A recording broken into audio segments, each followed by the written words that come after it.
So I have a 5-year-old and a 2-year-old, and we have a bedtime routine that I'll just call the 3 Bs: bath time, book time, and bedtime.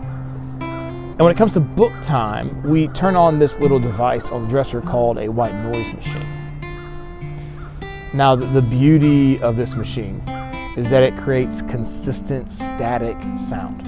And it serves to minimize distractions or ambient sounds, so that when we lay our children down to sleep, we turn on the white noise, and the random sounds of the night, the heat turning on, our dog barking to go out, or someone doing the dishes in the kitchen, it doesn't stand out enough to disturb their slumber.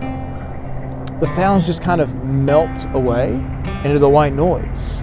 And while the white noise is wonderful for sleeping children, it's not so wonderful in real life. I mean, if you weren't able to hear police sirens, or your car horn, or the cashier shouting out to you, "Sir, you left your wallet," you'd end up missing a lot of important things in life. But sadly, this is how most of us live. We live lives just filled with white noise. We fidget, we scroll endlessly through our social media, we flip radio stations, we multitask in such a way that we don't do anything really well. See, we enjoy the noise because it's consistent and it's comfortable. And it's funny, when you read about the birth narrative of Jesus in Luke, you can't help but sense the white noise.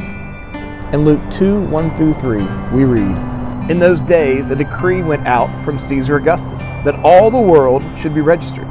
This was the first registration when Quirinius was governor of Syria, and all went to be registered, each to his own town." So Caesar makes this decree, and all the Roman world should be registered in the census. And could you imagine today the President of the United States declaring that every U.S. citizen, no matter where you are in the world, you must return to your birthplace and register as a living U.S. citizen? Imagine the chaos. Imagine paying for travel. What would you do with your pets? What about infants or elderly who are too sick or unable to travel? Now imagine that everyone is trying to do this at the same time. Imagine the absolute chaos. In the midst of the white noise, Joseph and Mary are brought into the scene. Look with me at Luke 2:4-5. "And Joseph also went up from Galilee, from the town of Nazareth to Judea, to the city of David, which is called Bethlehem, because he was of the house and lineage of David, to be registered with Mary, his betrothed, who was with child."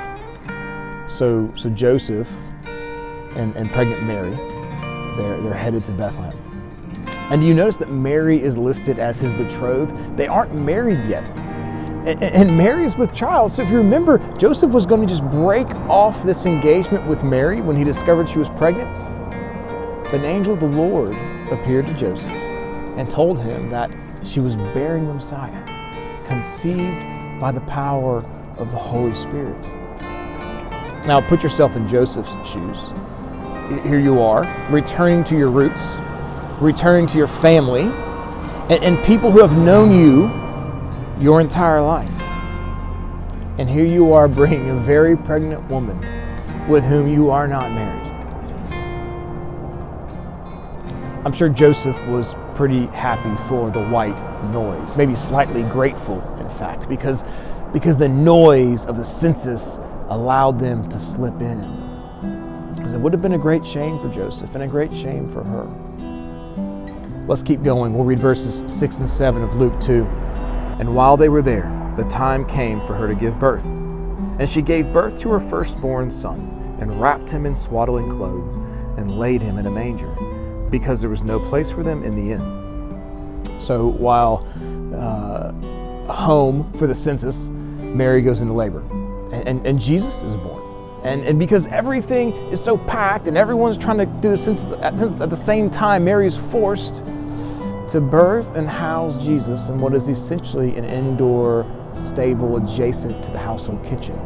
And then she swaddles her new baby and lays him in the manger. And just think about the moment. In the midst of the hustle and bustle, in the midst of the travelers and the officials, in an unassuming home, the Savior of the world has been born. But the birth of this King of Kings, it just simply blends in with all the white noise of Bethlehem. Who would have thought that the Messiah's birth could be drowned out by white noise? And here is the great irony.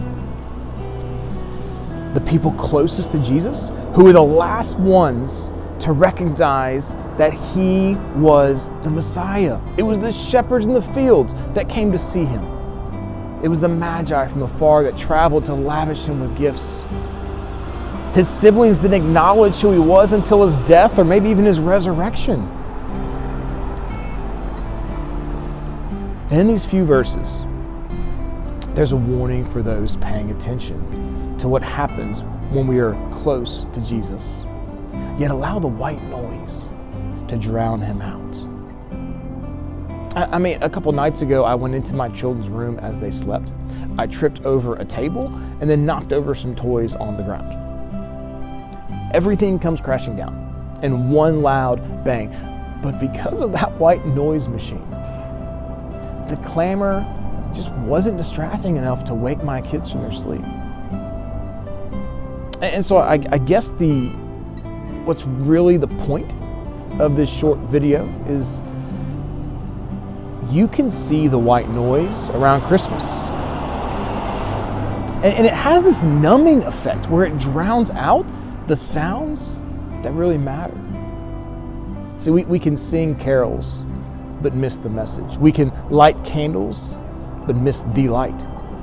We can read about the birth of Jesus, but miss the gospel. We can open presents, but miss the gift. So the challenge this Christmas is to turn down the white noise. Don't miss what's happening. We celebrate the birth of our Savior. May that stand out clearly above the Christmas noise. God bless and Merry Christmas.